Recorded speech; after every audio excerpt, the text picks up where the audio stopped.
Olá, meninos e meninas, moças e rapazes. Sejam todos muito bem-vindos ao canal Sistema de Ensino Monte Carlo. Esse canal é feito para você, estudante do ensino público, para te ajudar, te auxiliar nos seus estudos, né? Deixa eu me posicionar aqui direitinho na câmera. E o objetivo principal é esse, te auxiliar, né, nos seus estudos, dinamizar o ensino público, torná-lo fácil, acessível e de fácil entendimento, né? Já que aqui eu me proponho, como professor, consultor, te ajudar na resolução de seus problemas acadêmicos, tá? Te ajudar assim na resolução de seus problemas, de seus questionamentos, de suas dúvidas, no momento de uma prova, no problema de um trabalho, no momento de uma prova, no momento de um trabalho. Então, turma, a dinâmica do ensino, do sistema de ensino Monte Carlo é essa. Temos já uma seleção bastante ampla, né, dos nossos estudos de humanas e matemática básica, que servem lá para você como uma estante virtual de pesquisa. Você quer pesquisar sobre sociedade, vai lá na playlist de sociologia e vai ter lá algum daquelas videoaulas que podem te ajudar. Se você quer pesquisar sobre grandes navegações, você vai lá na nossa playlist de história, vai ter alguma coisa lá que te auxilie. Se você quer pesquisar sobre os notáveis da filosofia, nossa playlist lá já tem bastantes, né? Bastante filósofos que eu já discursei aqui com vocês. E assistindo essas aulas, dúvidas, comentários, se coloca lá nos próprios comentários, né, daqui da plataforma, e eu me proponho a interagir com vocês e ter essa troca de informação. É dessa forma que funciona o sistema de ensino Monte Carlo. Esse não é um canal de entretenimento, é um canal para estudo, certo? Dito isso, não posso deixar de esquecer de pedir o seu like, não lhe custa nada. Seu like, se você ainda não é inscrito no canal, torne-se inscrito, estamos precisando de inscritos para o canal, porque só assim nós mostramos a relevância desses conteúdos para a plataforma e é dessa forma que você mantém a existência desse canal e também me motiva. Então, faz isso agora, não deixa para depois, você acaba se esquecendo, né, se deixa para depois. E vamos nessa, turma. Hoje mais um assunto para o nosso módulo de filosofia, tá? E hoje nós vamos falar sobre religiões. Só que nós vamos falar da religião como uma preocupação sociológica, tá? E mais especificamente como a expressão da religiosidade dos indivíduos e do grupo, pois é um tema de importância na história da humanidade em si. Só que eu não vou entrar na parte íntima da religião por ser algo de foro íntimo, né? Por ser algo de âmbito familiar, onde você já construiu seus padrões sobre religião, seja ela qual for. Então nós vamos tratar aqui de religião como um tema sociológico. E entendemos por religiosidade uma qualidade do indivíduo que é caracterizada pela disposição ou tendência do mesmo para seguir uma religião ou a entregar-se ao sagrado. Outra coisa é a instituição social que se organiza a partir de uma religião. Então são duas coisas completamente distintas. Enquanto instituição religiosa, ela apresenta uma simbologia que invoca reverência ou temeridade às coisas sagradas e tem seus fiéis e seus seguidores.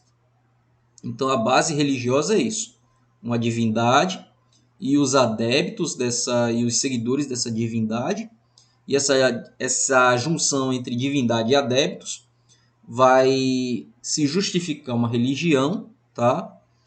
Por conta dos seus seguidores.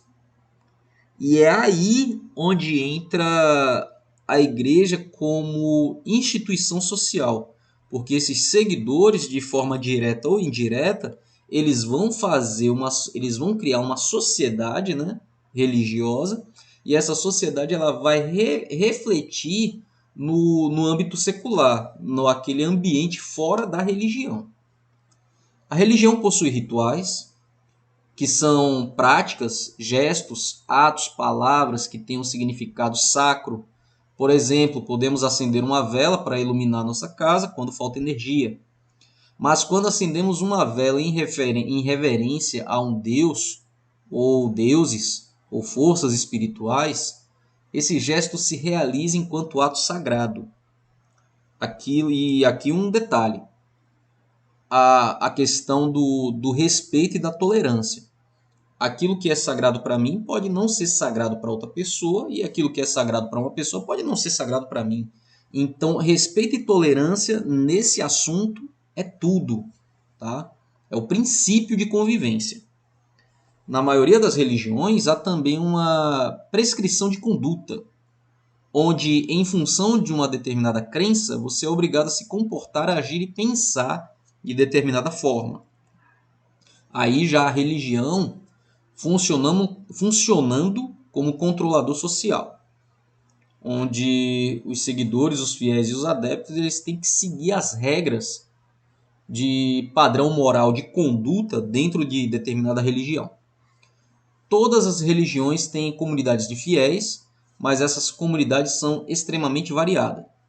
Na sociologia tivemos dois teóricos que tentaram classificar as religiões enquanto instituições, que foram Max Weber e Ernest Trost.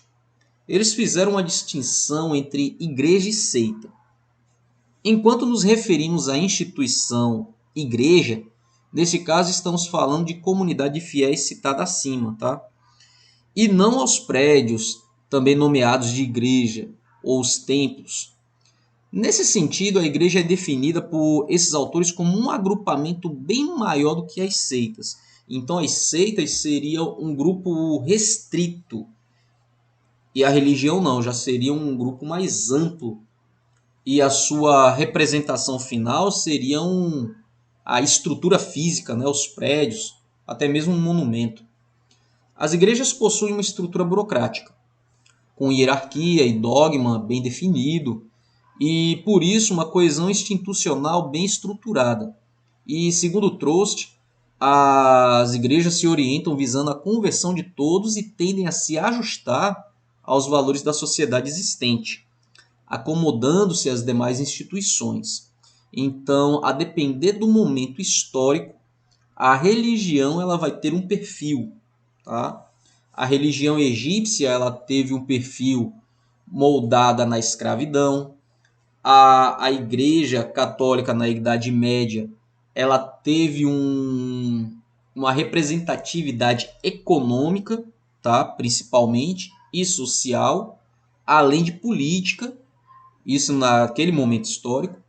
Hoje não, hoje já se prega mais o Estado laico, o Estado livre da influência religiosa, sendo que ela ainda existe como formadora de opinião, tá?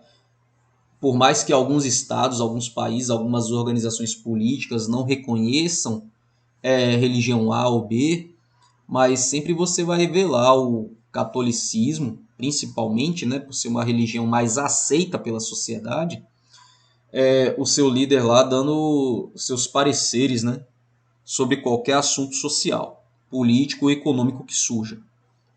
Já as seitas, ainda de acordo com Ernest Trost, criam comunidades próprias, têm poucos funcionários, né, se a gente entender que toda aquela camada de hierarquia dentro de uma religião ou dentro de uma seita, se você entender aquilo ali como funcionários, né, para manter aquela instituição.